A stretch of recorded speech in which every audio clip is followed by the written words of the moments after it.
தொகச்சொல்லி தூவாத நீக்கி நகச்சொல்லி நன்றி பயப்பதாம் தூது.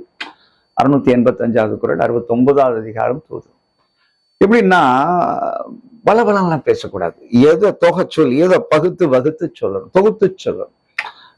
ஒவ்வொன்றா சொல்லிட்டு இருந்தா அவனுக்கு கேட்க நேரம் இருக்காது. ஏன்னா அவன் செயல்பட வேண்டிய அவனுக்கு ஒரு நொடியும் முக்கியமானது ஆள்பவருக்கு. தொகை சொல்லி தூவாத இன்னைக்கு தேவையில்லாதெல்லாம் சொல்ல வேண்டாம்.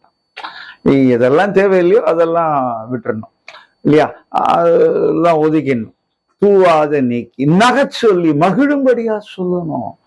உங்களோட பேச்சுல ஈர்ப்பு கேட்டார் பிணிக்கும் தகையவா 243 சொல்லுவார் இல்லையா, அதுல ஈர்ப்பு கொண்டாடணும். நகச்சொல்லி நன்றி பயப்பதாம் தூது என்று எழுதுகிறார் 685வது. நன்றி என்றால் நன்மை.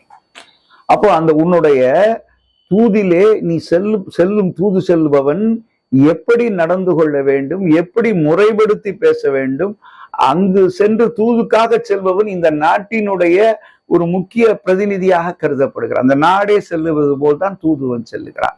இன்னைக்கு நம்ம அதுக்கு அந்த தூதுவர்களுக்கு அதுக்கு ஒரு பெரிய UPSCல ஒரு இதுவே இருக்கு இல்லைங்களா.